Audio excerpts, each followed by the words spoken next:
दिनांक 7/10/2025 रोजी दिवसा घरफोडी करून 43 तोळे सोने चोरीला गेल्याबाबत गुन्हा दाखल झाला होता. गुन्ह्याचे गांभीर्य ओळखून पोलीस निरीक्षक संदीप घुगे, अप्पर पोलीस अधीक्षक कल्पना बावरकर घटनास्थळी धाव घेऊन पाहणी केली होती. गुन्हा उघडकीस आणण्यासाठी आदेश दिले होते. त्याप्रमाणे स्थानिक गुन्हे अन्वेषण शाखेकडील सहाय्यक पोलीस निरीक्षक जयदीप कळेकर यांचे एक पथक तयार करून दिवसा घरफोडी करणाऱ्या आरोपीचा शोध घेण्यासाठी पाचारण केले.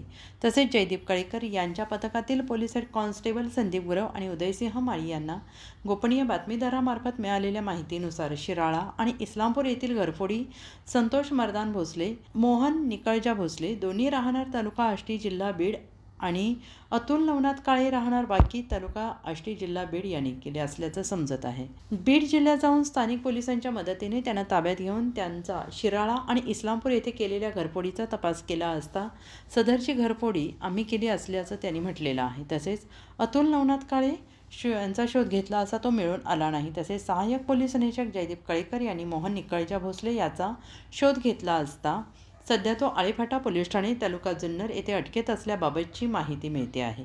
सहाय्यक पोलीस निरीक्षक जयदीप कळेकर यांनी आरोपी संतोष मर्दान भोसले याला ताब्यात घेऊन तपासकामी शिराळा पोलीस ठाण्याकडे वर्ग करण्यात आलेला असून पुढील तपास शिराळा पोलीस करत आहेत.